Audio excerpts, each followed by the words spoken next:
Okay, so let's go ahead, we'll get started. And as usual, if you have questions or comments, let's make sure that we deal with them. And my stuff isn't working, of course. Let me see what's going on here. Let me try that again. All right, there we go. Okay, so this is lecture 8, chapter 7. What this is primarily dealing with is using GIS to make a map. So this is very strong in that component, and it works really, really well, as we'll see. We'll be doing that a little bit on the lab in this week. So we want to talk about scale a little bit, how that affects your data, and it actually will affect it in 2 ways. We can talk about map scale of the data itself, or the scale of the data itself, and also the scale of the map that you're generating. So there's kind of 2 things that interplay there that are pretty important. We want to look at certain particular design elements that mappers particularly would look at, because GIS has a strong tie to the cartographic world. Our cartographers have kind of driven how certain things should be done from a proper standpoint. I mean, we all do plats and maps and those kind of things. We all understand that, but we're not necessarily cartographers. And I'm sure that you guys have all gone to the courthouse and you can find out 2 different plats or plats from different people, and they all look different, even though they're conveying the same information. But cartographers kind of tend to maybe follow a little bit more rigid guidelines. So we'll kind of get into that a little bit. We want to see what kind of data or how data is displayed on a GIS map that goes in conjunction with that. And what kind of colors are best to use with GIS maps. And this would be out of my realm. Typically, I'm not that kind of person that is involved in that as much. But again, this comes in from the cartographic standpoint. So there are standards and how and why you use certain colors. That would be a big piece of it. Then the last thing we'll talk about is how you can distribute maps. So there's different formats that are usable. And so you're familiar with most of this stuff, I'm sure, as we get into this. So it should be pretty straightforward as we go through this. Okay, so the big thing that we find with the concept of spatial data is it has the ability to be displayed.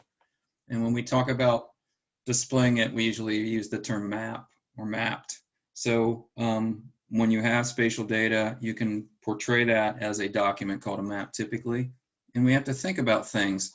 When you're producing a map, what we would call a good map is going to require some thought. You don't just throw pieces together of information and then print it.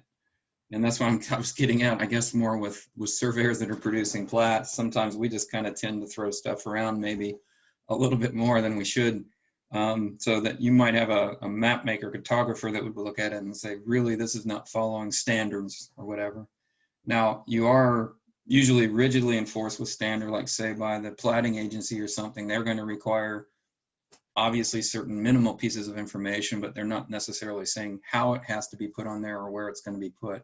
So this, when we're talking about this GIS kind of concept, mapping, we're talking about a little bit more of that kind of concept, where we're placing stuff, why we're placing it. So there's a lot of design elements that can be considered. The good news is that this software is so intuitive and so easy to use that it really takes care of a lot of that for you, because it will use a concept of templates that will bring in most of the elements for you or allow you to piece those in there, and then they're going to come in at the right color or the right sequence or however, and you don't have to do a whole lot of work. So cartography, as I would imagine most of you understand, is the art and science of creating and designing maps. So this is a very old profession. It goes way back. And we've also been very heavily influenced. And as we talked about, cartography and GIS have a strong link. In fact, very, very often, I don't know if you have cartography programs anymore, but at one time, Ohio State was one of the preeminent cartography schools in the country, if not the world. But I think that's kind of disappeared because GIS has kind of taken over, but they're heavily linked. So what's happening in GIS has totally been influenced what came out of cartography, if it's still there. So basically, you can just think of a map as a representation of geographic data. Now, it can be all levels of data or a single data, which we might call a thematic map. So, but it's just showing you geographic information or spatial information, if you will. So making digital maps is really nice with GIS because it gives you a total amount of flexibility and a wide range of options for creating your end product, what you want to disseminate to your user. So to design any good map, and this would be true even if you're just thinking about a plat, record plat, or say a topographic map or anything like that, you should really be thinking about several questions that you need to answer so that you get a map in its proper context. So definitely, what is the purpose of the map? Well, of course, if we're doing a record plat, well, the purpose is that's going to be a legal document. So we already know that going in, but let's say you're doing a trail map or let's say a map that shows restaurants, those kind of things. That purpose has to be front and center in your thought process and what you're doing when you're putting stuff together. So who is the intended audience? And you probably know that too. I know many people that really just can look at a map and don't even know what it's saying to them, essentially. Whereas if you are like me, most of you guys probably are, you can read maps and get all kinds of information from it. Just for instance, again, let's go to that record plat concept. The surveyor or a legal person is the intended audience. So that kind of stuff is going to be really foreign to just the general person that would go down and get a record plat at the county courthouse. So that's, but that's not the intended audience, just the general purpose population. So one thing we need to also think about, and that should be almost also forefront, is that is the information on the map being properly conveyed on the map to the reader? So again, what you might think as a designer of that map or producer of that map is really clear to you, it may not be clear to the reader or the intended audience. And is the map well designed and laid out properly? Well, this gets into like not trying to force things together and crowd things in one area. So we want a really nice balanced layout. And again, those certain rules that you would follow, again, go back to that cartography concept.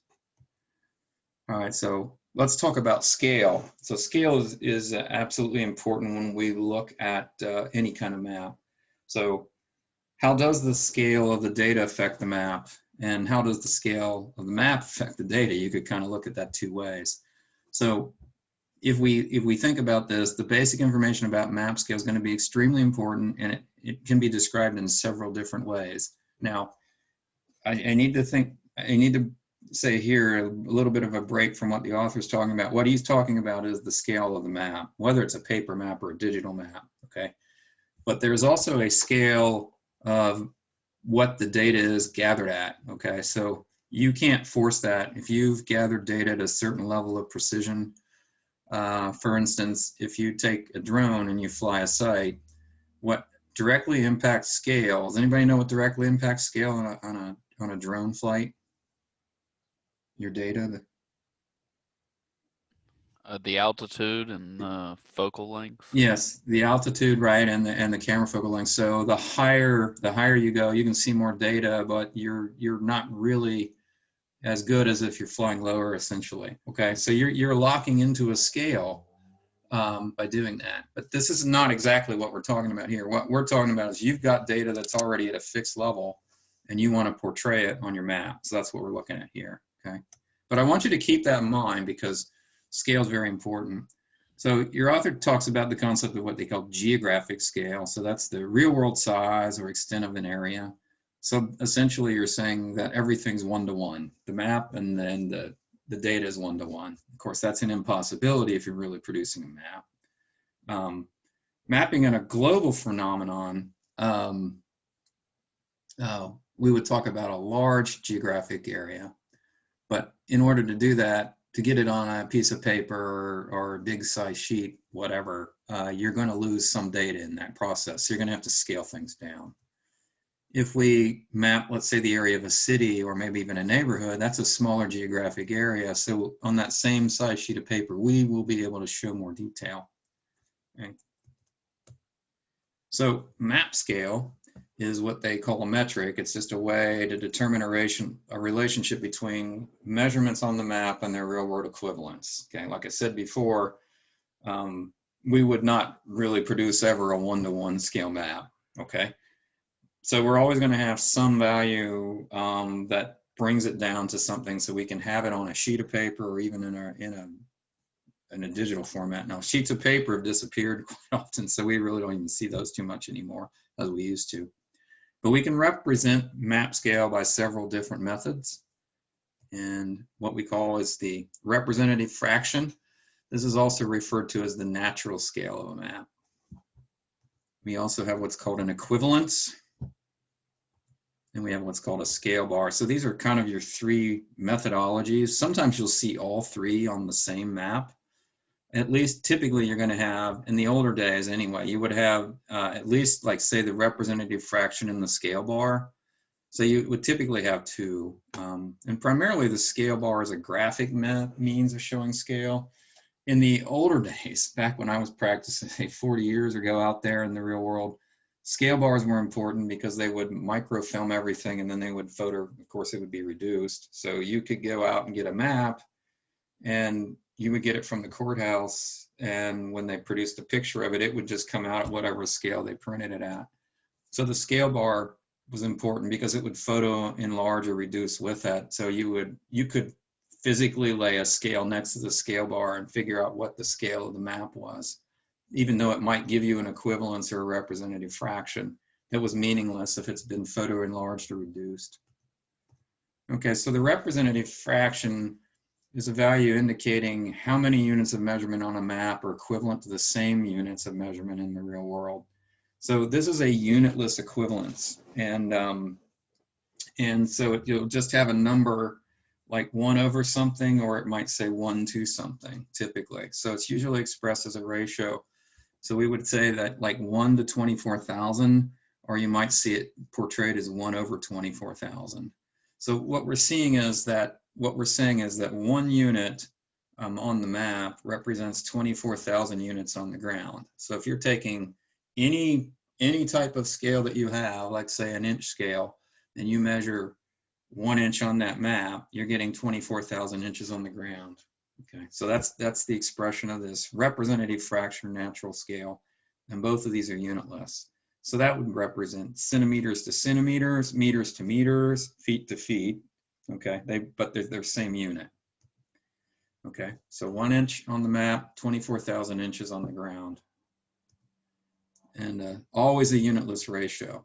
Okay, so the other way of expressing scale is what's called an equivalent. So really it's the same concept. So we're saying that the value of units indicated on the measurement of the map are going to be equal to a certain value of real world units, but we actually have units now. So what we're doing here, saying like 1 inch is equal to 200 feet. So we're saying 1 inch on the map is 200 feet on the ground. So this is really no different than what we just said. The only difference is we're expressing it into a real world unit. So if you get these to the same unit, so if I'm already in inches and I multiply this by 12, you'll get the 24,000. So you'll see that it's the same thing. So you can convert any natural scale to an equivalence, or any equivalence to a natural scale. All right. And so not all people use both. We as engineers use this a lot, these types of scales, because I'm sure everybody has engineer scales floating around somewhere in their office. And so you have a 50, 20, 30, 40, whatever the common scales that are used. And you can measure stuff really explicitly or using that scale on the map, and you're getting your distances right away. This is definitely a united ratio though. Okay, so the scale bar, that's that graphical device that's representing your scale. And these are some crude examples. But this is in terms of miles, and you can see, so what we're saying is one of these units is 50 to 100, whatever miles. This one happens to be in, looks like that's miles as well. So those are all in miles. Okay, any questions on that so far? Okay. So maps can be considered either large scale maps or small scale maps, and this depends on the representative fraction. And the confusion is that a lot of people will call a large scale map a small scale map and vice versa because they're looking at the numbers, how those represent. But a large scale map, the thing about it is it's a map with a higher value of its representative fraction. So for instance, if you take 1 and divide it by 2400 versus 1 and divide it by 200,000, the first number is going to give you a larger number than the second number. So that would be, the second map would be a smaller scale map, okay? The thing is that this will show a small amount of geographic area, but a great amount of detail, okay? So you're showing for the same size sheet of paper, if you will, you're showing a smaller amount of geographic area, but you're going better detail as you do that. So large scale maps are always going to show you more detail, but they're going to have a higher number of representative fraction if you actually do the division. So a small scale map is the inverse of that, essentially. It's a map with a lower representative fraction. And so it shows a large amount of geographic area, but you get reduced amount of detail. And so a lot of that detail is reduced, or it disappears, or it becomes exaggerated or generalized, okay? So there's pros and cons about both. Now, the other thing is, and again, this feeds into it, your author doesn't talk about this too much, but if you really don't have really high level data, you may not be able to produce a large scale map. The best you may be able to get out of it is a medium scale map because your data just isn't going to reflect the values that you need. So we're not really talking about that in this. He's not talking about that at all, your author isn't, but I'm trying to bring that to point because you've got to think about that as well. Because we are the people that gather the data. So we understand that. And by the way, I don't think there's a distinction made here, but the federal government and some other mapping agencies have definite rules on what they call a large scale map versus a small scale map.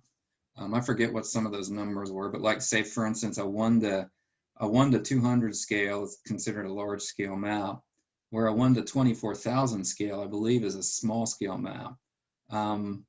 So there are breakdowns in the numbers, and it's kind of a federal government thing. I don't think a lot of people use that. And there's another term that they use called a medium scale map, which of course is somewhere in between these two guys.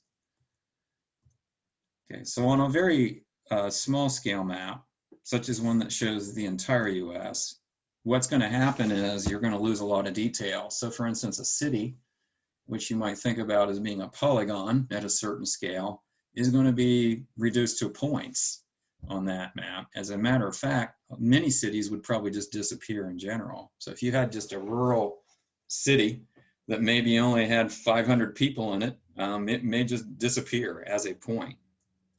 On a slightly larger scale map, one that says showed Ohio, perhaps more cities will probably be shown, but they still might be point features.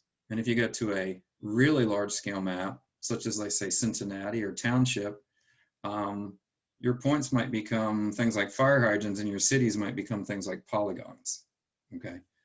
But again, we can't force the data if the data wasn't mapped that way, okay? This is just how the data we're taking is represented, okay? So that's a real important distinction. Now, in other words, if you didn't map the fire hydrants, there's no way even if you're drawing a large scale map, there's no way you're going to get those fire hydrants in there. Okay, that's an impossibility. Okay, so this is out of your book, and what he's showing you, there's two pictures there. This happens to be the Salt Lake City International Airport, and it's showing you two different scales. I believe this first one is a 1 to 24,000 scale map. So this would be off of a USGS 7.5 minute quadrangle map. And you're seeing pretty much detail. You can actually see footprints. So the building footprints, you can see the building footprint here. You can see the terminal footprint. You can definitely see the runway layout. You're seeing certain level of contours. Interchanges expressed pretty well. But you look in these subdivisions over here and you don't see any houses. So either what's happened, it's probably then this is added after the fact, but you will see actually there's a couple of houses like right through here are outbuildings. Those are just portrayed as squares. You're probably not even actually looking at the footprint. Now, when you get a larger building, that's the building footprint, but when it's a smaller building, it's probably just a square, okay? So if we look at this at a slightly smaller scale, though this is a 1 to 100,000 scale, we lose a whole heck of a lot of detail on here. Notice, you know, your interchange is really crappy compared to what it was. Your layout of your taxiways show up pretty well, but notice they don't even have the terminals in here. A lot of the curves of the highways are gone and that kind of stuff. Notice there's no buildings out here. So scale is definitely coming in and playing with this, how this works. Okay, so as we said now, scale does definitely impact the mapping data. So scale limits what information is collected and ultimately how it's portrayed. So again, we're the collectors of data. And so if we're out there, you know, collecting at a certain level, that's going to lock in that data into what you can do with it. Okay, that definitely locks in. Like we said, we cited that drone example. Depending on what you're looking for, the altitude and, as Ben pointed out, the focal length is going to make a huge difference on what you're going to get. Or you can think about, you know, just doing it conventionally, let's say a total station, and the guy running a rod out there, depending on the number of shots you take, that's going to make a big difference in what you're getting. Large scale mapping, remember, can convey more detail, dimensional information, but it's going to give you a lot less, I'm sorry, it's going to give you more detail. I'm confusing the two. The relationship between that scale of the map and the data is a critical issue, okay? So here's what we're saying there, especially digital data. Just because you can zoom in or out doesn't make that data any better, okay? So if you zoom in or out, a point basically is going to be a point. It's never going to get better unless their data really does exist there and it can be portrayed different ways, okay? But just the mere fact of being able to zoom in and out on a digital piece of information doesn't cut it, okay? All right, so at a scale of 1 to 250,000, so if we take 1 and divide it by that, we get a pretty small number. Your data is very generalized and oversimplified, and a lot of that data just disappears. So if you think about like the jagged edge of a coastline or even the meanders within a river, a lot of those meanders and the jaggedness is going to be just disappear and things are going to be simplified. So in a map that would be a larger scale map, let's say a 1 to 2,000 scale map, we're going to see a lot more of those meanders or those ins and outs of the coastline. But at this scale, it's going to be lost. The data is just gone and it just gets simplified or generalized. Okay, so at 1 to 6,000, it's going to contain way more detail.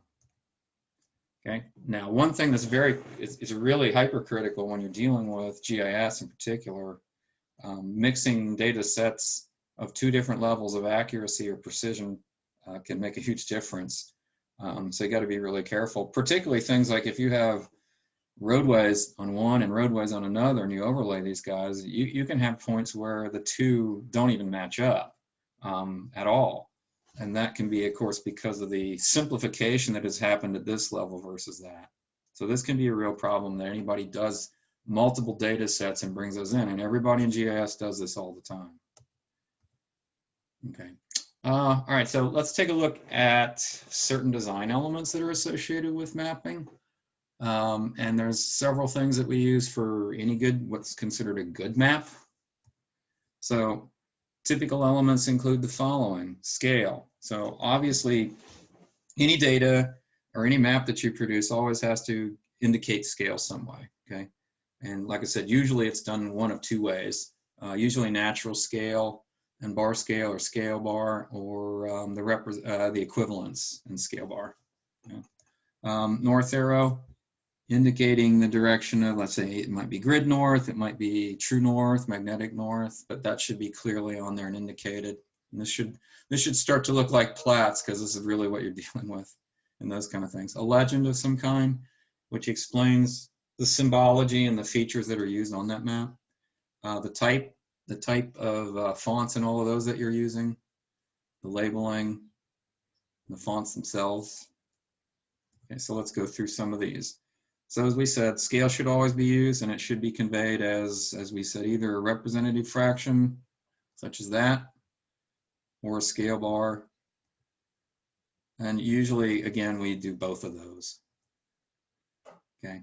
And again, that provides that means of measuring the map scale itself, particularly if it's enlarged or reduced. Again, so that was more of an issue back in the day, but you know, I'm sure people are still getting paper maps, and so that can still be an issue. But that just helps you figure out what that scale is. Without the scale bar, it can be done. If you can find, like, say, two intersecting roads that exist on your map that are far apart, and you know what that distance is between those two intersecting roads, you can figure out what your scale is. But if you have the scale back bar on there, it's a much easier process. Okay, again, we've talked about some of these. The cool thing about, well, most of our modern software is you don't draw these scale bars anymore. You just kind of import them, and they come in based on what the scale you're drawing is. It knows that. If you scale the zoom or change the zoom scale, they change to reflect all of that. The GIS stuff is pretty nice because you can just change the zoom, and these guys update automatically for you. So that's absolutely pretty cool. Okay, so some other things that we would include is a north arrow of some kind. Usually going to show you the orientation of the map. Like I said, it could be due north, being a grid value north, or it could be an astronomic north, or it could even be magnetic north. We normally think of pointing due north, and we also think of being north being up, but that doesn't necessarily have to be the case. And sometimes in the older days, particularly cartography, they used what was called a compass rose. And what a compass rose was, it was a device that indicated the 4 cardinal directions. It's more of an artistic flourish than what we would use by today's standards. These are examples. Most of them, these are all really crude pictures. These are out of your book, but these are just like straight north type arrows. But these are the example of what we call compass rose. Here's your compass rose. So what you're seeing as the cardinal directions, north, south, east, and west.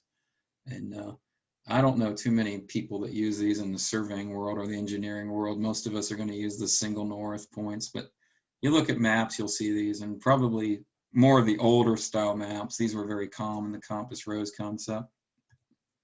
All right, a legend. So the legend is a graphical device that gives you an explanation of your symbols. And your symbols might be color representation if they're polygon. It could be line type representation or line width representation if they're line type objects, or it could be point type objects, and they could have different point symbologies. And you can actually even have graduated symbols that will change size based on a particular attribute. So this is your key to the symbology of the map, the legend is. And you might call it by another name. We just generally call it a legend, but if the legend is, let's say, trails or something, then that's what you might call it. Okay, so for instance, we might have a land use map. So our legend, instead of calling it legend, we might call it land use, or we might call it county population change, or one of these things. So here's an example of a legend, and it's showing you different things. It's really showing you several things. These guys right here would be line types. So roads, interstates, highways, those would be line objects. And notice they have not only a symbology to them, what you might call a line type, but they also have a width and a color associated as well. So notice you have a line type with a width and a color, and same thing with highways. All of these guys would be pretty much polygon. And these guys, hospital and fairgrounds, bridges, those would probably be point locations. So what you're looking at, these are point symbologies actually right there. So this legend is actually showing you all 3 of those kind of things represented. Now you could easily have a map that just shows, let's say, polygons on it, so you wouldn't have any of this stuff on there as well. So it just depends. Okay, type is the lettering that is used on a map. Okay, so again, I'm not real big on, what letters to use. I mean, that's not necessarily my call. But I do think that you want to use a more simplistic type of font than some of these crazy fonts that you have. And also you don't want to use like 16 different fonts, okay? I usually suggest maybe 2 to 3 different fonts, and that would be about max. So things like your title, the data creation, name of the mapping agency, origin of the data source. Most of this, by the way, would be considered your metadata, okay? So data creation, name of the mapping agency, origin, that's all metadata, and that should always clearly be shown on your map. So the labels itself would be labels such as roadways, maybe river names, ponds, those kind of things that would show up, okay? So this is text that is placed on a map to identify certain features or a selected group of features. Now, if you guys are probably doing this on a CAD system, you probably have to place the labels yourself, place them, type it in, rotate them, and all that kind of stuff. It's going to be pretty neat in GIS because actually you can just tell it to label your roadways and it goes in and does it for you. So you don't even have to, it just grabs whatever attribute you want, it'll place it on there. You have limited ability to place it. You know, you can change some of that up, but it's going to place it kind of like in the centroid location. But if you have that automatic placement tool, it's really, really cool. Now, if you like Civil 3D would be an example where you get automatic label placement. Say like if you've designed a roadway and you have created an alignment out of that, that'll do automatic stationing for you and that kind of stuff. That would be an example of an automatic placement tool as well. And then you can, of course, interactively select, move, place labels, remove them, those kind of things. These are cool features that we talk about, automatically scaling your text to your zoom scale. In the AutoCAD world, those are a particular type of font that are called, somebody help me out, I forget now. Annotative. Thank you, annotative. So annotative in AutoCAD world represents or recognizes scale factors. And to the point, if it doesn't recognize a scale factor, it disappears. And that's what we're talking about here. Thanks, Ben. It was right on the tip of my tongue. And this is a cool feature too. If you rotate a map in the 3D space, if you rotate it to a kind of an oblique angle, and your text is all sitting, you know, on the surface of the map, you may not be able to read it. With 3D type text, as you rotate the map, the text stays towards you as a reader. So even though you're viewing the map from different viewpoints, the text will always be readable to you, which is kind of neat. Fonts, you know, these are just various styles of lettering that are used on maps. We're all familiar with these guys. There's so many fonts nowadays to choose from. Most people are anymore using what are called true type fonts. And, you know, Times New Roman, Arial, just about anything you use in Word or Excel. Even the AutoCAD world accepts them. Esri has their own fonts in conjunction with these other ones, these true type fonts as well that you can use. So there's just a plethora of them that exist. And I do recommend, this is something that your author talks about, and I definitely agree with this. You know, maps will often contain only 2 fonts. You start putting more than 2 fonts in there, it just becomes overwhelming, and it actually takes away from your map, it detracts from it. So I definitely recommend 2, maybe 3 fonts max when you're dealing with stuff. Too many fonts definitely make it difficult to read. And the fonts should be kind of tied together. So for instance, you might want to make your label placements like your roadways, names, and, you know, river names and those kind of things, always using the same type of font. But you may have your legend and your data, your metadata and those kind of things maybe in another type of font. Okay, so those are the kind of things that you consider and think about. These are examples. These are actually Esri. I believe these are actually Esri map fonts, as opposed to, and a lot of them look exactly like the true type fonts, but I think these are actually their own.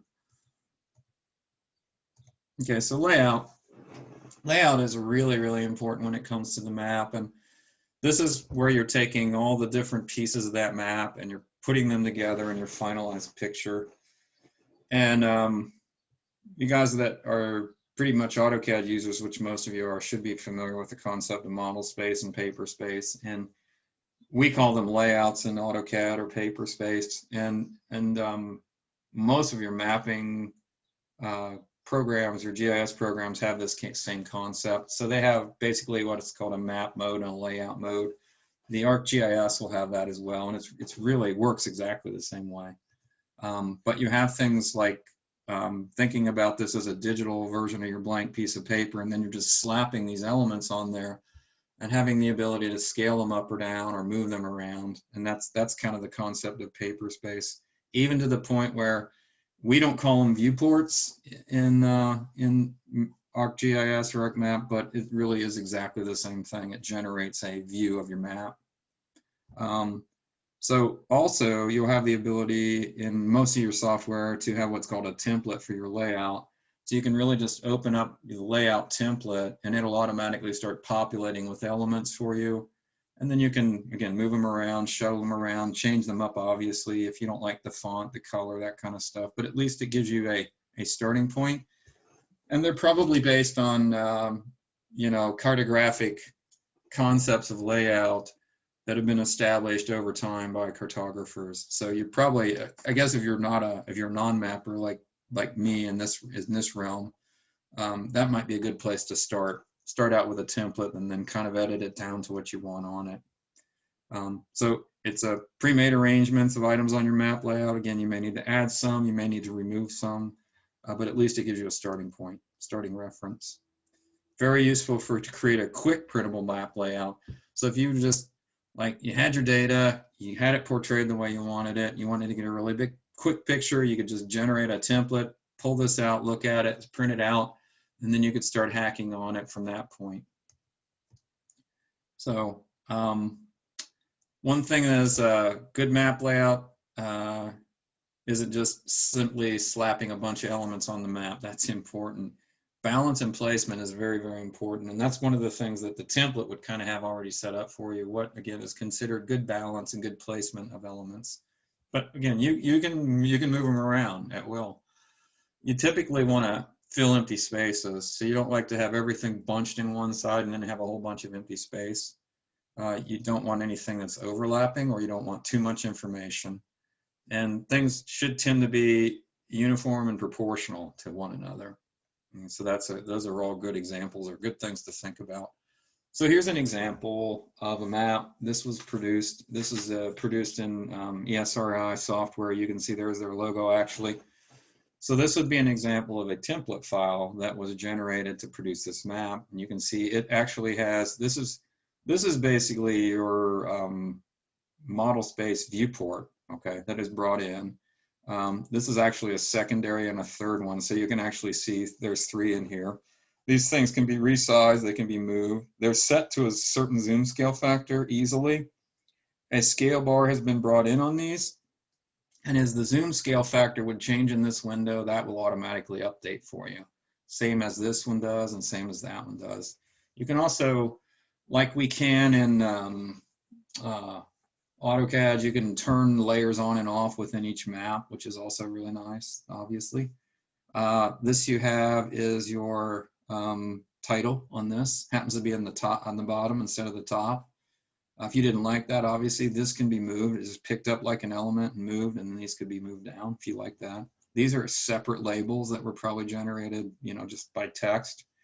Here's an example of your legend, and that legend can be created automatically. So once you have certain data layers that are turned on or off, you can just tell it to generate the legend for you, and it goes ahead and produces this for you. So that's really nice. You don't have to do that by hand. I can't really read that. I think that might be metadata, or at least it should be. Somewhere you should have your metadata. What do you guys see that's missing here that I think would be pretty important? Maybe not, but anybody see something that you might want to have on here as well? I don't see a north arrow. Exactly. Although I guess the implication is, if in the United States, most people know where north is, but that's not a universal truth, right? So I think a north arrow might be something that would be, important for sure.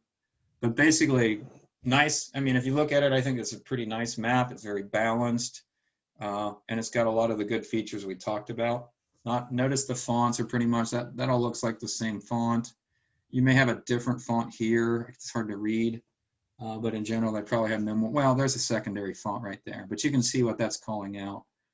So there's a different font than that, and those might be a different font as well. So they may have 3 in there. But again, I think that's valid as long as you don't overdo it. Okay, as long as you don't overdo it. Okay, so several types of maps. Now this is important when we talk about, okay, we've got our map data and we talked about the different elements and all of that, but even before that, when you're doing an analysis, you want to display it a certain way. So this gets to how do you display that on your map? So there's several types of maps that you can create in GIS, and your author calls them out a couple, and I'm going to explain another one here that's a little bit different that your author doesn't talk about. So he uses what's called a reference map. And this is just a map that serves as a location of features rather than thematic information. So basically this will have multiple features rather than just one major theme or piece of information. So when we talk about that term thematic map, that's usually just forced into one focused theme. But a reference map is going to have more than that. You might think a good example of a reference map is just a highway map. It has a lot of good stuff. Okay, a national park trail map. You're going to see other features, possibly contours. You're definitely going to see roadways, parking lots, trailheads, all that kind of stuff. It's not just going to show you one thing. Map of Cincinnati area restaurants. That is somewhat focused, but it's probably going to show you other things because you need to see like neighborhoods, streets, those kind of things. Those are reference maps. A zoning map of selected neighborhoods.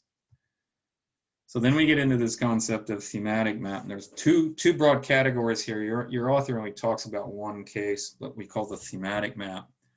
So this is a map that displays a particular theme or feature. And it's typically used to convey information just such as one thing. So for instance, just the increase in US population, let's say for each state or a particular state, or maybe even county. Income level by state, or maybe income level by county, maybe even township, housing cost by county, those kind of things. These are single theme kind of concepts.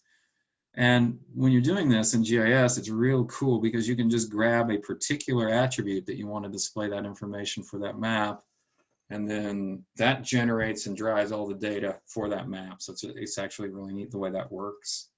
So for instance, we could create a map of the US 2008 presidential election and portray things by county, perhaps.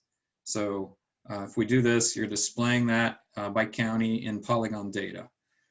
And so that'll do a really interesting job. You just grab the information of the attribute table for the presidential election for, let's see, whether it went Republican, Democratic, or Independent, and you can display it in the polygon data.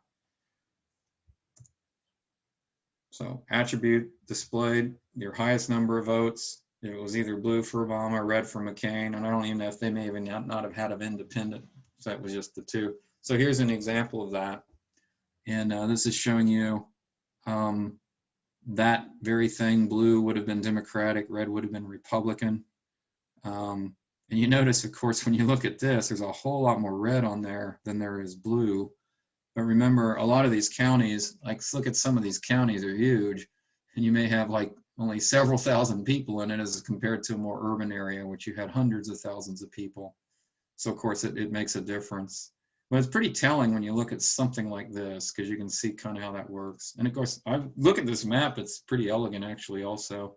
You see a lot of the features we were just talking about. Again, there's your bar scales and there's your metadata, all of that kind of good stuff. Okay, so some thematic maps can use or will use graduated symbols for displaying. And particularly, this is really useful when you use line data and you use point data. It's not so useful as much maybe as polygon, because we usually display polygon usually color-coded. But for point data and for line data, we can use a graduation kind of concept, and particularly with points, it's kind of neat. So what happens is what we're talking about with this graduated symbol set. For instance, if you have a point representation for, let's say, various cities in the state of Ohio, what you can do is use the attribute of population for the graduation, and you can say, all right, so at a certain population, the size of that symbol, let's say, be, a 1/4 of an inch, but as it gets larger, it goes maybe from a 1/4 inch to a 1/2 inch. So that those symbols will graduate based on the criteria that you're putting in on it, and as your populations change or decrease, then the symbol changes or decreases with it. So there's several types of thematic maps that we want to consider. And the first one is what's called a choropleth map. And this is the only one your author talks about. And the second one is what's called an area class map. And I want to just talk a little bit more about that because they're really different in how they work. Now, by and large, most GIS people are using choropleth type maps. So we'll focus in on that. But let's look at a choropleth. So the choropleth, it's a type of thematic map in which your data is displayed according to one or maybe several data classifications, but it's used within a reporting area.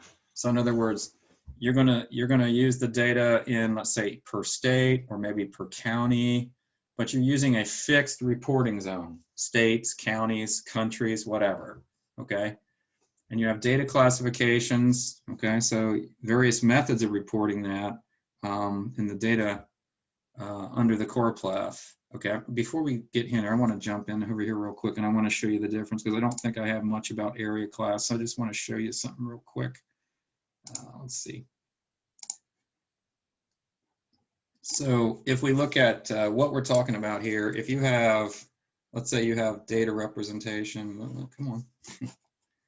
All right, this isn't going to work for me now. There we go. All right, for some reason my picture's not working. Let's see if I can get this to work. Try that again.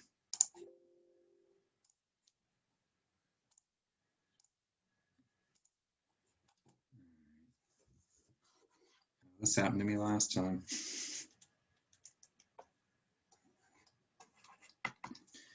I had this all set up. All right, so let's say, let me try this.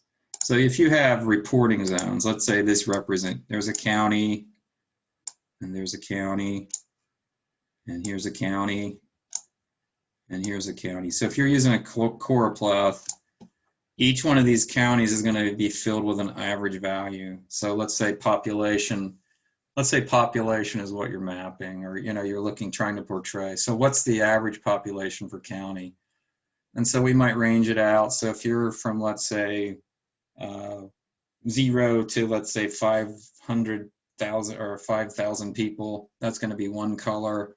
And then from, another range. So you can range these out, but the color is going to be based on with the county itself and what's happening within it. But the color is going to be continuous across this. So you're talking about one average value within that. Okay, so that's an example of a choropleth. You're using these fixed reporting zones with an average value within it. Okay, so as we get into this concept of area class is different. In area class, whatever you're mapping determines its own boundary, irrespective of what's happening. So here would be an example. If you have, let me turn this off. If you're mapping soils, so a soil type, let's say, might be meandering like this, and then a soil's here, or even forest, whatever. Let's say you're talking about soils. So let's say we'll call this soil type A, soil type B, and soil type C. So as you're mapping this, notice there's a boundary line between A and C here. The phenomenon of what you're mapping is producing its own boundary. I am not shoehorning that into any county because that's going to be irrespective of what the county is saying. Does everybody get the idea of that? So the phenomenon you're mapping is producing its own boundary line here. And so between we got A and B, we've got A and C, okay? And the other thing is, if you guys know anything about soils or even forests or whatever, is this a hard line between those two things? Anybody know? If you've got clay here and No, it's not going to be, right? This is a fuzzy line, right? So what's happening is B is integrating into A is integrating into B, okay? This is an example of what we would call an area class map. So your author doesn't talk about this kind of map. He only talks about the choropleth. So the choropleth, what it does is it shoehorns that data into a fixed, like a fixed polygon, say at counties or those kind of things. Where area class, the boundary line is defined by the phenomenon of what you're mapping, and the boundary between the two is fuzzy. It's not exact, okay? Forest and field, you know, those things are constantly fighting between the two. So that moves, even over time it moves. Okay. So what we're going to do is focus in on choropleth now. So choropleth, remember, it's that thematic map where your data is displayed according to one feature primarily, and you're taking that into, let's say, states or counties or townships or whatever. So there's several different data classifications that you can use when you portray the data. And it's very interesting because we're going to look at a series of 4 different ways of doing this, and you get 4 different answers with the same data, just how you're doing it.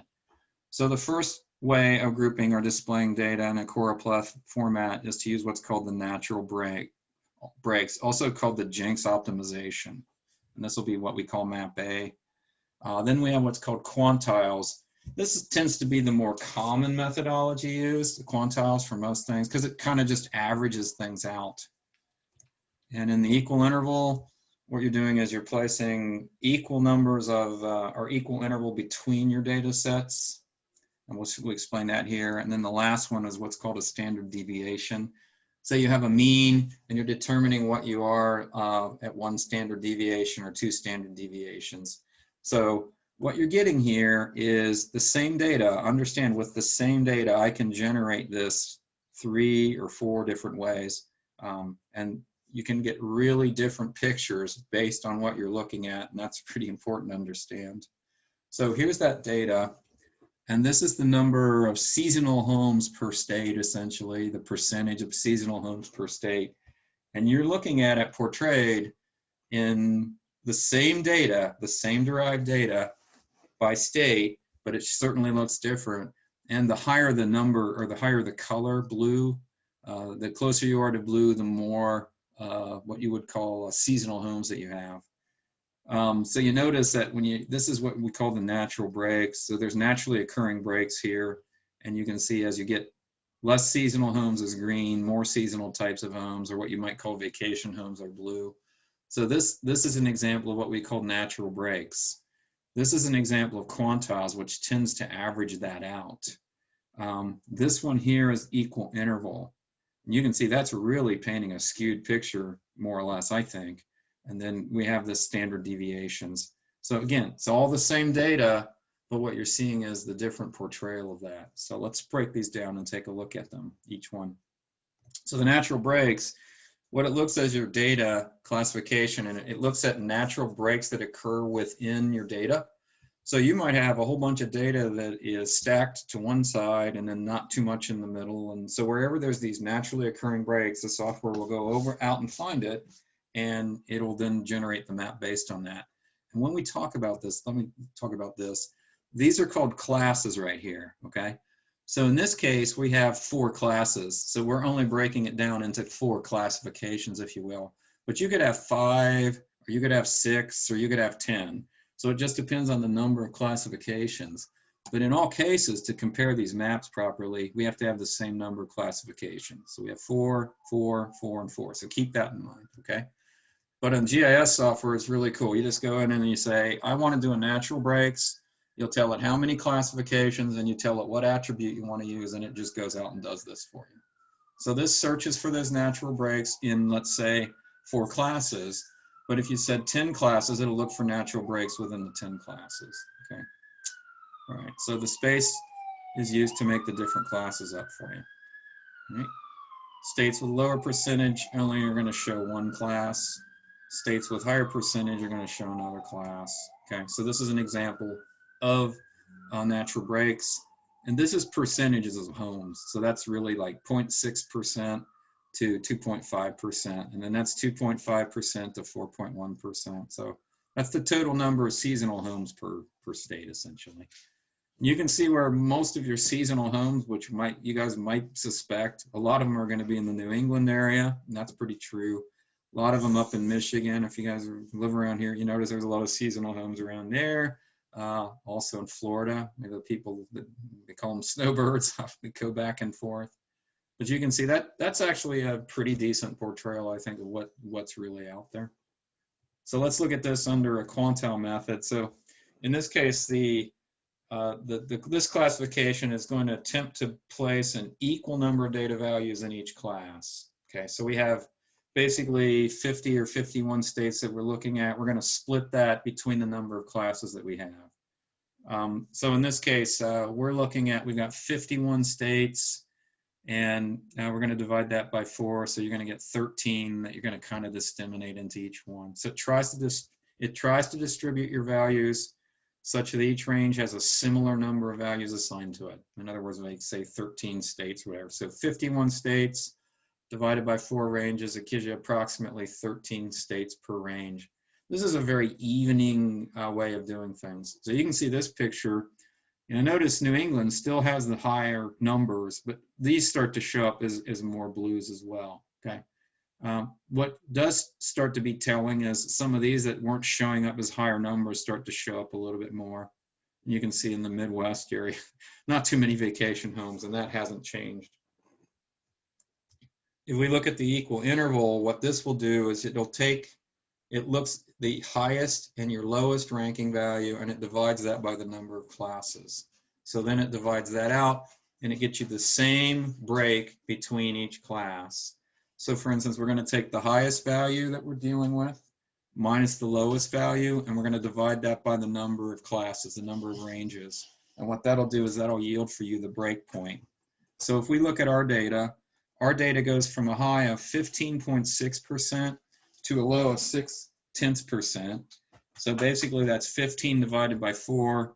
So approximately every 3.75 percentage points, we're going to add another class. So we would start at 0.6, add 375 to it, and then we go to so this range will be from 0.6 to 4.345.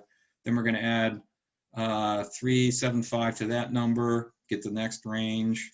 So you just keep going your ranges up that way until you distribute it out.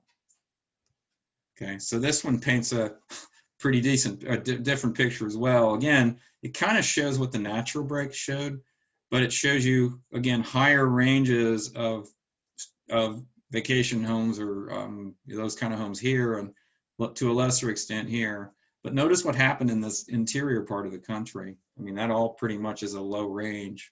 So that, again, depending on how you're doing this, it paints a completely different picture. Standard deviation, what you're doing is you can compute breaks based on the mean of the data, and then you're going to have the average distance away from the mean, which we would use as 1 standard deviation or 2 standard deviations, and that's going to determine or create your breakpoints for you. So this is an example of a standard deviation map.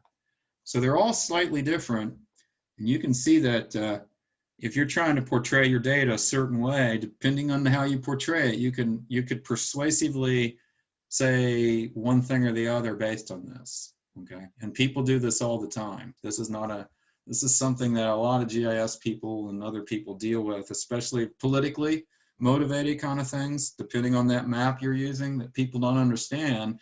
It's not going to tell you that you're a standard deviation map necessarily, okay? But it's important to understand when you look at data, because it's going to be probably one of those 4 things. What's typically used, one of the most, is probably the quantile method, okay? So, and this is, again, what we're saying is that same data can produce very different looking choropleth maps depending on the classification method, okay? And so when that method is selected, it's important to really know about that information, the nature of it, the data that was there, so that you can produce the best map. Unless, of course, you're deviously trying to skew that look of that map because you're trying to produce a point that really isn't there. And that can be done. Okay? Definitely can be done. So if you're looking at, like, say, is the data evenly distributed? Is the data skewed? These are things you would want to look at, your data sets. And are the data values similar? These are things you look at to determine. I guess if you didn't have a real knowledge of any of this, your best probably method to use is quantile, because that's just kind of an evenly average distribution of your data. Okay. So let's see. I think this is the same picture. Oh, okay. It's not, it's a little different. So what this is saying, let's consider mapping vacation homes by state, which is kind of what we just did. So if you're comparing California, let's say, to Rhode Island, there's a huge difference in the size of the state and the population of the state. So obviously California is going to look like it has more vacation homes than Rhode Island. Then even in reality, though, the trend might be reversed if you kind of normalize it. So we use a normalization scheme. So because of the area of the state of California and the area of Rhode Island and the population size, if we just compare those directly, California is going to look like it has the larger number of vacation sites. But what we want to do is bring those down to a level playing field. And this process is called normalization. So what you do is you take your count data and you normalize it before you're creating your map. And in GIS, it's really simple. There's just a little toggle. When you go in and grab the attribute that you want and you tell it which of those four types of choropleth you want to create, you can tell it to normalize it or what value to normalize it with, and it'll bring everything down to an even playing field. So normalization, what you're doing is you're altering the data counts. Now you're not physically doing it, you're just doing it for the data representation. So you're not actually changing your data, you're just changing it so that it displays on the map differently, that's all. So what you typically do is you divide, let's say, the total number of vacation homes by the total number of houses per state. What that'll do is they'll normalize that so you're talking about the same benchmark, the same level playing field. And so then that would give you a better representation. Okay, so when we talk about mapping, color choice is another important issue. Again, this is probably outside of my realm because I'm not a big person that understands colors and why this color works good with this color kind of thing. But again, those are all very established cartographic processes that people look at. So there are some ways to do this. Certainly you want to create something that's pleasing for the reader. I mean, I certainly can recognize I'm not going to put yellow and screaming pink next to each other. That would not be good here, okay? But you want it to be easy to use in a digital format, or well, let's put it this way. It is easy to use in a digital format because all I have to do is just change the color scheme that I want, and it makes it real simple. Choropleths usually use a ranging of colors. So for instance, they're using a dark green for low value to higher colors of blue for higher percentages. And that typically, that process is sometimes called ramping, where you're going from one color to another, and it generates actually the sequence of colors for you. That's actually a really neat process. So different color schemes are used for different GIS maps. There's also established patterns. If you've ever seen, I'm sure you have, like maps of the world where they show you polar regions and temperate regions, and you know, as you get different forest types, or you might get different climates, or even elevation, they use usually a certain color for low elevations and a certain color for high elevations, and you ramp those between. Those are pretty standard kind of things. But the two primary classifications are RGB, your red, green, blue type of classification. So this is using the primary colors, red, green, blue. And you can mix these as needed to create other hues. So that's, again, you got this whole palette of colors that already exist in your GIS, but you can go in and mix them, and you can ramp them as well. And then they use this cyan, magenta, yellow, and black kind of scheme. That's another one that's commonly used. I believe you can either set it to one or the other too. So if you're more of a person that uses the RGB scheme, you can do that, or you can go to this scheme. You can kind of do the same thing in AutoCAD when you choose their colors. They have these kind of set out this way.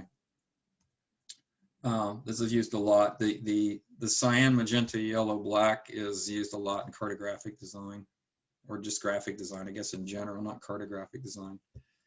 So With a reference map, different colors are going to be used to represent different objects, obviously. And a range of shades or colors can be used to show your values. As I said, indicated elevation is a very classic one, where they'll use I think it's usually blue. Like let's say if you were looking at an island, you usually start out with blue near the ocean, and then if you were up to the top of a peak, it goes to white.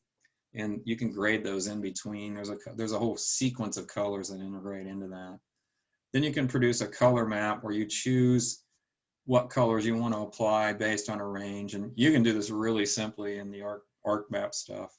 Now they have ramps you can choose from directly, or you can just go in and choose two colors and tell it to ramp. It's really cool. So what you can do is you pick a single color to ramp from to, so you can go from a lightest to a darkest. So you could do like, say, from shades of yellow, or you say lower is yellow is your lightest, and then you can go to, let's say, blue, and it'll range those or ramp those up for you. But it incorporates multiple hues based on, again, like we said, elevation, those kind of things. These are examples of what they call single hue color ramps. So see, here's your one color to your other color. Basically, you just pick that guy and pick, whoops. You pick the lower color and you pick the higher color and you just tell it to ramp, and it just creates these hues for you. Very simple. Or you can do things like go from this color to, let's say, that color, so you're actually going to white here. That's why it's single hue, but if you got different colors, it ramps in between. Okay, so again, color choice obviously would be important because of, for instance, the different ways that you might visualize this media or show it, okay? And it's going to make a difference in how it's displayed. So for instance, color is going to be appearing differently, and that's depending on how it's viewed. So like, say, a paper map versus an overhead versus a computer screen. So a computer monitor may look one way, which is where you're going to be creating this initially, but you might put this on a overhead projector type, or one of those LCD projectors like we use at school. A lot of times that color on my monitor looks completely different than what's being projected to you guys. So that's a completely important thing to understand. Printed form, certainly, that would make a difference as well. Inkjet printer versus laserjet printer. Okay. So besides physical printing, there's going to be other formats that you can use to export. So what we want to talk about now is how to export maps for distribution. So, printing is actually disappearing more and more and more. So what we're seeing now a whole lot more is the advent of digital maps being produced in formats that people can pull up and read and use. So we're looking at digital distribution now. And this is just a simple way of exporting a map. Typically it's going to be what we would call a raster file format, as opposed to, like, if you're using AutoCAD, that's a vector file format. So most of your maps, most of your digital pictures that you're going to see are raster. So things like PDF, which, by the way, PDF can either be a raster file format or it could be vector file format. But primarily, we'd be looking at, like, say, a raster PDF or JPEG or some of those other ones that you're familiar with. So some of the common raster, JPEG, TIFF, these are two of the more common ones, especially for map distribution. So JPEG stands for Joint Photographic Experts Group. It was created at the time for photographic people to be able to distribute graphic files, and then a lot of that has been driven by the internet as well. It uses a compression technique. So it takes your data and compresses it in such a way so that you don't have a huge amount of digital information. But anytime you compress data, you're losing it, okay? So you got to understand that when you do any kind of compression technique, it's changing that data, not necessarily for the best. But of course, you're compressing it so that you can make a smaller file, and then it displays better, let's say, on the internet. So there's definitely a loss of data due to the data compression. But it does give you smaller files, and that allows loading and viewing a lot easier. So the TIFF stands for a tag image file format. That's another common one used out there. and that is also was typically or originally developed by the photographic groups of professionals. And for graphic type files, it also is a data compression type of thing, but it yields typically a clearer image than a JPEG. So TIFF is going to be a little bit better than JPEGs. Smaller file sizes for loading and viewing. Okay. So when we talk about image clarity, or what we call resolution, we're looking at what's called DPI setting, especially when we create the export. So DPI stands for dots per inch. The more dots per inch, the higher the res, okay? The better the picture, in other words. But there's a trade-off. The more DPI, the higher the file size. So if you want to limit the file size, you can set your DPI setting down. So, you know, you can create these files in AutoCAD, and when you can go in and also set it so how many DPI that you want that to export at. Okay, so DPI is a measure of how coarse or sharp that image will be, or we refer to that as resolution, map resolution between your exporting and your graphic format. Okay, the lower the DPI, 72 would be completely low. That would be very coarse, pretty ugly stuff, but your image wouldn't be very good. Higher DPI, 300, 400, it's going to give you a sharper, clearer image, but it's going to cost you in the amount of file size. Okay, so there's that direct trade-off. All right. And these are definitely important considerations when you're distributing maps online, and also if you're looking to export these for somebody else that may want to print them. Right. Okay. So some other examples there exist as exporting GPS, this thing called a GeoPDF. So you guys are all familiar with the PDF, the Adobe Acrobat PDF type things. They have this extension that you can get called a GeoPDF. And what this allows you to do, you can export in a PDF format, but it retains your geographic information as well as multiple layers. So you get some of that spatial information that goes with it. You can open it in an Adobe Acrobat Reader, and if you get that free plugin for the GeoPDF, you can display it, do other things with it. Okay, so it does allow you to interact with your map layers and obtain coordinate information because it retains that geographic information. That's what's kind of cool about it. Okay, and you can turn layers on and off in your geographic data. Okay, so that's kind of it in a nutshell. So let's see if there's any questions anybody would have. Let me go back to this. Whoops. All right. Let me pull this up and see. All right. Any questions anybody has? I'm going to go ahead and I'm going to